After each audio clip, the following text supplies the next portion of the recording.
तो काल, ये इंग्लिश का एक ऐसा टॉपिक है जो मेरे हिसाब से आज भी एक समस्या बना हुआ है बहुत से स्टूडेंट्स के लिए। क्योंकि टीचर्स तो इसको पढ़ाने के लिए पढ़ाते हैं, लेकिन स्टूडेंट इसको समझने की बजाय रट्टा मारने लग जाते हैं। लेकिन उसकी भी एक वजह है जी, क्योंकि हमें समझ में नहीं आता और हम क्वेश्चन नहीं करते।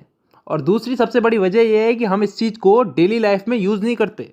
अगर आप मेरी वीडियो देखने के बाद भी अगर इस चीज़ को छोटी छोटी चीज़ों में, अपनी छोटी छोटी दिन की छोटी छोटी बातों में अगर इसको यूज़ नहीं करते तो कोई मतलब नहीं है, वीडियो अभी बंद कर दो। धन्यवाद। तो ये वीडियो उन्हीं लोगों के लिए जो इस चीज़ को अप्लाई करेंगे। तो शुरू करते हैं आज की हमारी वीडियो, टेंस, काल। तो दोस्तों सबसे पहले तो टेंस यानी कि काल। काल कितने टाइप के होते हैं? 3 टाइप के, वर्तमान काल, भूतकाल और भविष्य काल। Present, past and future. वर्तमान काल जो अभी चल रहा है, भूतकाल जो बीत चुका है, जो जा चुका है, और भविष्य काल जो आने वाला है। इन 3 कालों के अलावा भी कोई काल होता है क्या? नहीं होता ना। तो चलो आगे। अब वर्तमान काल यानी कि प्रेजेंट टेंस, भूतकाल यानी कि पास्ट टेंस और भविष्य काल यानी कि फ्यूचर टेंस, इन तीनों को 4 हिस्सों में बांटा गया है। और अच्छी बात यह है कि ये 4 भाग कुछ इस तरह से बांटे गए हैं कि आसानी से याद हो जाए, ज़्यादा कुछ समझने की ज़रूरत नहीं है, बस नाम का फ़र्क है। वो आगे समझ में आएगा। अगर एक चीज़ समझ में आ गई तो बाकी चीज़ें भी समझ में आ जाएगी धीरे धीरे। अब ये 4 भाग कौन से हैं जिनमें इनको बांटा गया है? इन तीनों को 4 भागों में बांटा गया, 4 × 12। तो अब ये 4 भाग कौन से हैं समझते हैं। पहला भाग है इंडेफिनेट। अब इंडेफिनेट को हम हिंदी में बोलते हैं कोई काम तय ना होना, अनिश्चित। इसमें ऐसे वाक्य आते हैं जिनका समय निर्धारित नहीं होता, यानी कि वो कब शुरू हुए और कब खत्म होंगे। जैसे मैं फुटबॉल खेलता हूं, आई प्ले फुटबॉल। कब से खेलता हूं, कब तक खेलूंगा, पता नहीं। मैं हिंदी बोलता हूं, कब से बोलता हूं, कब तक बोलूंगा, पता नहीं। I speak Hindi. मतलब ऐसे वाक्यों में हमको समय का पता नहीं है, यानी कि डिफाइन नहीं है समय यहां पे, और तभी हम इसको बोलते हैं इंडेफिनेट टेंस। अब चलते हैं दूसरे भाग की तरफ, कंटिन्यूअस टेंस। कंटिन्यूअस को हम हिंदी में बोलते हैं चलते रहना, जारी रहना कोई काम।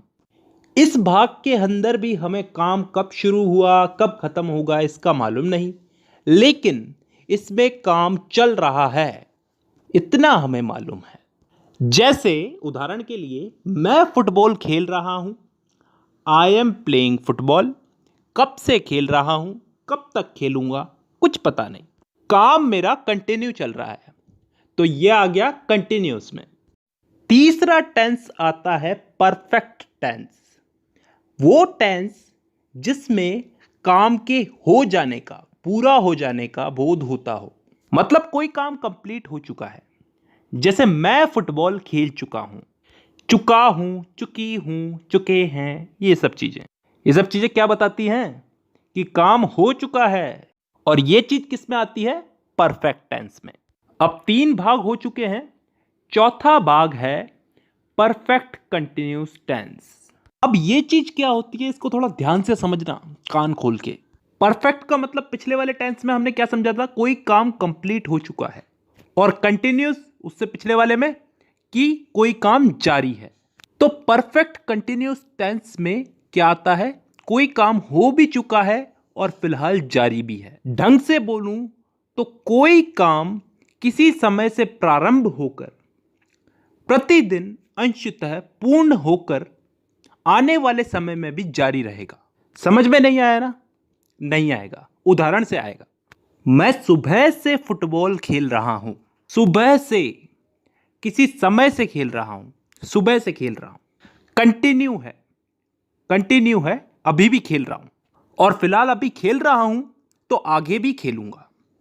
इस चीज का बोध हो रहा है हमको। एक और उदाहरण ले लो इसमें। मैं पिछले 5 सालों से हिंदी बोल रहा हूं। पिछले 5 सालों से हिंदी बोल रहा हूं, अभी भी बोल रहा हूं और आगे भी बोलूंगा।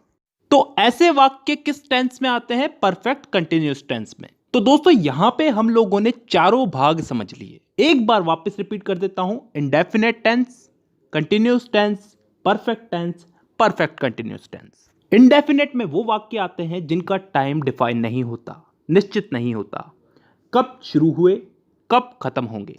कंटिन्यूअस टेंस में वो वाक्य आते हैं जिनमें काम चल रहा है, जारी है, कंटिन्यू है। इसमें भी काम कब चालू हुआ कब खत्म होगा इसका हमें पता नहीं है।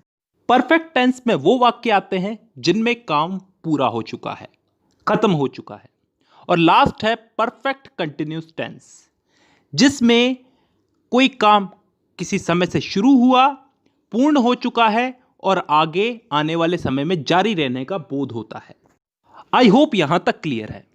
ठीक है, अब दोस्तों इस टेंस के इन्हीं चारों भागों को हम लोग इन तीनों काल में फिट करेंगे, प्रेजेंट, पास्ट और फ्यूचर। वर्तमान, भूत और भविष्य, इन तीनों में इन चारों टेंसेस को हम लोग फिट करेंगे। करना कुछ नहीं है, बस नाम उठा करके आगे रख देना है। जैसे प्रेजेंट का present indefinite, present continuous, present perfect, present perfect continuous.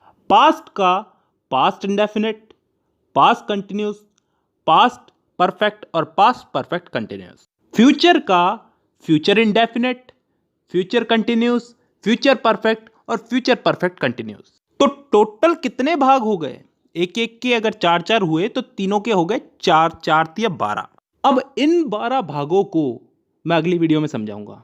फिलहाल के लिए बहुत है, क्योंकि ज़्यादा पढ़ाऊंगा तो तुम्हारा भी दिमाग खराब होगा और मेरा भी। चलिए, तो आज के लिए बेसिक ही बहुत है। तो आज की वीडियो में बस इतना ही। अब मुलाकात होगी आपसे अगली वीडियो में, तब तक के लिए धन्यवाद।